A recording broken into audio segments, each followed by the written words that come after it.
चलिए जानते हैं आज देश और दुनिया की सिलेक्टेड काम की और महत्वपूर्ण 25 बड़ी खबरों को सिर्फ 10 मिनट में। पर अभी तक आपने इस वीडियो को लाइक नहीं किया है तो लाइक कर दें और इस चैनल को सब्सक्राइब भी कर लीजिए।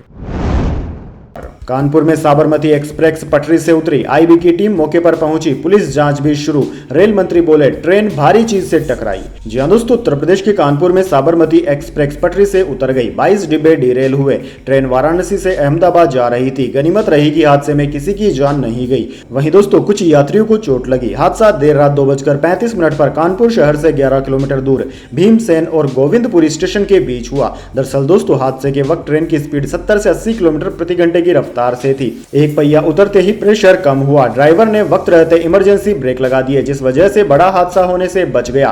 वहीं दोस्तों रेल मंत्री अश्विनी वैष्णव ने कहा कि ट्रेन का इंजन पटरी पर रखी किसी भारी चीज से टकराया। इंजन पर टकराने के निशान है, सबूत सुरक्षित रखे गए हैं। आईबी और यूपी पुलिस जांच कर रही है। नॉर्दर्न सेंट्रल रेलवे के जीएम उपेंद्र चंद्र जोशी ने कहा कि यह तय है कि हादसा इंजन की किसी चीज से टकराने से हुआ। मौके पर कोई चीज नहीं मिली। चलिए दोस्तों जान लेते हैं अगली खबर। मोदी ने इजरायली प्रधानमंत्री नेतन्याहू से फोन पर की बात। पश्चिम एशिया में तनाव कम करने को कहा। बंधकों की रिहाई, युद्ध विराम पर चर्चा की। जी हां दोस्तों, इजराइल के प्रधानमंत्री बेंजामिन नेतन्याहू ने शुक्रवार को प्रधानमंत्री नरेंद्र मोदी को फोन किया। मोदी ने एक्स पर पोस्ट के जरिए इसकी जानकारी दी। उन्होंने बताया कि नेतन्याहू ने भारत के 78वें स्वतंत्रता दिवस पर उन्हें बधाई दी। दोनों प्रधानमंत्रियों के बीच पश्चिम एशिया में तनाव पर भी चर्चा हुई। मोदी ने इजरायली प्रधानमंत्री को बातचीत और डिप्लोमेसी के जरिए हमास से युद्ध खत्म करने को भी कहा। उन्होंने सभी बंधकों की तत्काल रिहाई, युद्ध विराम पर जोर दिया। चलिए जान लेते हैं अगली खबर। उदयपुर में हालात काबू में, इंटरनेट कल भी बंद रहेगा। डॉक्टर बोले बच्चे की रिकवरी कब होगी कहना मुश्किल। आरोपी स्टूडेंट का बुलडोजर से मकान तोड़ा गया। जी हां दोस्तों, उदयपुर में तनाव के बाद बच्चे को चाकू मारने वाले उसके सहपाठी के अवैध घर पर नगर निगम ने बुलडोजर चला दिया। इससे पहले घर को खाली कराया गया। अधिकारियों का कहना है कि ये वन विभाग की जमीन है। वहीं शहर में तनाव को देखते हुए इंटरनेट रविवार रात 10 बजे तक के लिए बंद कर दिया गया। उधर दोस्तों उदयपुर के RNT मेडिकल कॉलेज के प्रिंसिपल डॉक्टर विपिन माथुर ने बताया कि घायल बच्चे की आंतड़ियां कट गई है और खून बहुत ज्यादा बह गया था। जब शरीर के अंगों तक खून नहीं पहुंचता है तो वह बंद हो जाते हैं। इस केस में भी मल्टी ऑर्गन फेल्योर जैसी स्थिति हुई है। रिकवरी कितने समय में होती है यह कहना मुश्किल है। बच्चा किस तरह रेस्पॉन्स करता है ये इस पर निर्भर करेगा। चलिए दोस्तों जान लेते हैं अगली खबर। हरियाणा में 24 घंटे में 4 विधायकों ने जेजेपी छोड़ी। इस्तीफा देने वालों में 2 पूर्व मंत्री, 1 भाजपा, 3 कांग्रेस में शामिल हो सकते हैं।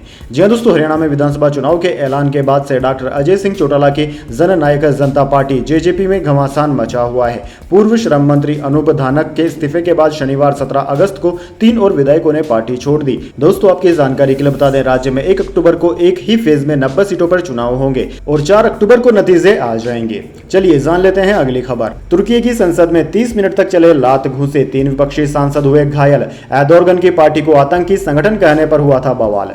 जी हां दोस्तों, तुर्की की संसद में शुक्रवार को जमकर मारपीट हुई। सांसदों ने एक दूसरे पर लात घूंसे चलाए। यह मारपीट करीब आधे घंटे तक चली। इसमें 3 विपक्षी सांसद घायल हो गए। वीडियो फुटेज में स्पीकर के पोडियम की सीढ़ियों पर खून के छींटे भी नजर आए। दरअसल दोस्तों एक विपक्षी सांसद ने तुर्की के राष्ट्रपति एर्दोगन की पार्टी को आतंकवादी संगठन कह दिया था। इस पर एर्दोगन की जस्टिस एंड डेवलपमेंट पार्टी के एक नेता ने विपक्षी नेता अहमद सिक पर हमला कर दिया। लड़ाई बढ़ते चली गई और सांसद एक दूसरे पर मुक्के बरसाने लगे। इस घटना से जुड़ा वीडियो सोशल मीडिया पर जमकर वायरल हो रहा है।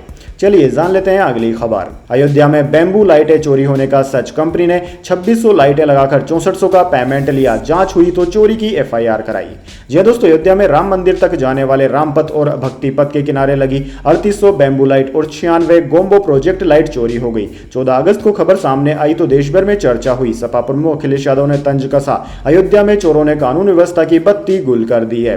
वहीं दोस्तों बाद में पता चला कि यह सब कुछ एक बड़े फ्रॉड का मामला है, जहां पर सरकार से पैसे तो 6400 लाइटों का लिया गया, लेकिन कंपनी ने सिर्फ 2600 लाइटें लगाई। यानी कि यहां पर सारी की सारी गलती कंपनी की है। कंपनी ने धांधली की और सिर्फ अपना पल्लू बचाने के लिए उसने FIR कर दी थी। ऐसे में दोस्तों अब कंपनी पर बड़ी कार्यवाही हो सकती है।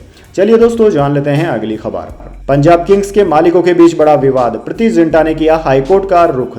जी हां दोस्तों, आपने बिल्कुल सही सुना। दरअसल दोस्तों पंजाब किंग्स क्रिकेट टीम की मालकिन प्रीति जिंटा हाईकोर्ट पहुंची। IPL 2025 के मेगा ऑक्शन से पहले ही पंजाब किंग्स के मालिकों के बीच तकरार देखने को मिल रही है। प्रीति जिंटा इस मामले को लेकर हाईकोर्ट पहुंच गई है। प्रीति जिंटा ने अदालत में सह मालिक मोहिन बर्मन के खिलाफ याचिका दायर की है। दरअसल दोस्तों पंजाब किंग्स के को ओनर मोहिन बर्मन अपने शेयर का कुछ हिस्सा बेचना चाहते हैं, लेकिन प्रीति जिंटा इस बात से असहमत नजर आ रही है। इसको लेकर प्रीति जिंटा ने हाईकोर्ट का दरवाजा खटखटाया है। एक्ट्रेस ने मध्यस्थ काका और सुलह अधिनियम 1996 की धारा 9 के तहत अदालत से अंतरिम उपाय और निर्देश की मांग की है। चलिए दोस्तों जान लेते हैं अगली खबर।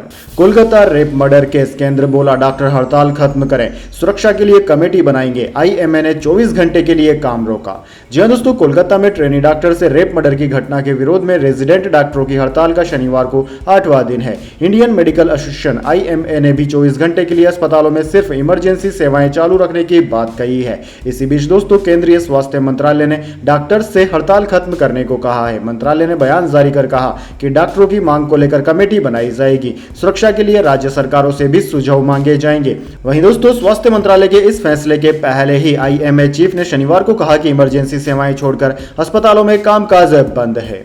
चलिए दोस्तों जान लेते हैं अगली खबर। लखनऊ एयरपोर्ट पर फ्लोरीन हुई लीक, टर्मिनल का कार्गो एरिया खाली कराया गया, कानपुर से एसडीआरएफ टीम बुलाई, फ्लाइट्स पर असर नहीं। जी हां दोस्तों, लखनऊ के चौधरी चरण सिंह एयरपोर्ट पर फ्लोरीन गैस लीक हो गई। गैस लीक होते ही अलार्म बजने लगा। वहां मौजूद सीआईएसएफ दरोगा समेत 5 कर्मचारी इसके संपर्क में आ गए। तुरंत एयरपोर्ट प्रशासन को सूचना दी गई। प्रशासन ने एनडीआरएफ एसडीआरएफ को बुलाया, टर्मिनल 3 के प्रभावित कार्गो एरिया को खाली कराया, सर्च ऑपरेशन शुरू किया गया। दोस्तों 1 घंटे तक जांच पड़ताल की गई। हालांकि इस दौरान एयरपोर्ट पर यात्री और फ्लाइट ऑपरेशंस प्रभावित नहीं हुए। चलिए जान लेते हैं अगली खबर। कर्नाटक मुख्यमंत्री के खिलाफ भ्रष्टाचार मामले में केस चलेगा, राज्यपाल ने मंजूरी दी। सिद्धारमैया पर जमीन के मुआवजे के लिए फर्जी डॉक्यूमेंट लगाने का है आरोप। जी हां दोस्तों, कर्नाटक के मुख्यमंत्री सिद्धारमैया के खिलाफ जमीन से जुड़े भ्रष्टाचार मामले में केस चलेगा।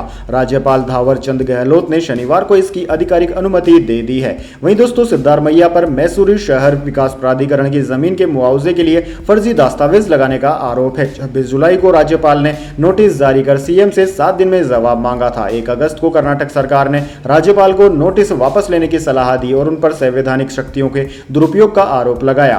वहीं दोस्तों आपकी जानकारी के लिए बता दें, एमयूडीए घोटाले में मुख्यमंत्री सिद्धारमैया, उनकी पत्नी, साले और कुछ अधिकारियों के खिलाफ शिकायत की गई है। एक्टिविस्ट डीजे इब्राहिम प्रदीप और स्नेहमयी कृष्णा का आरोप है कि सीएम ने मूडा अधिकारियों के साथ मिलकर महंगी साइट्स को धोखाधड़ी से हासिल करने के लिए फर्जी दस्तावेज लगाए। दिल्ली में भाजपा की बैठक, अमित शाह, नड्डा मौजूद, प्रदेश अध्यक्ष और महासचिव भी शामिल, पार्टी के नए अध्यक्ष और विधानसभा चुनाव पर चर्चा।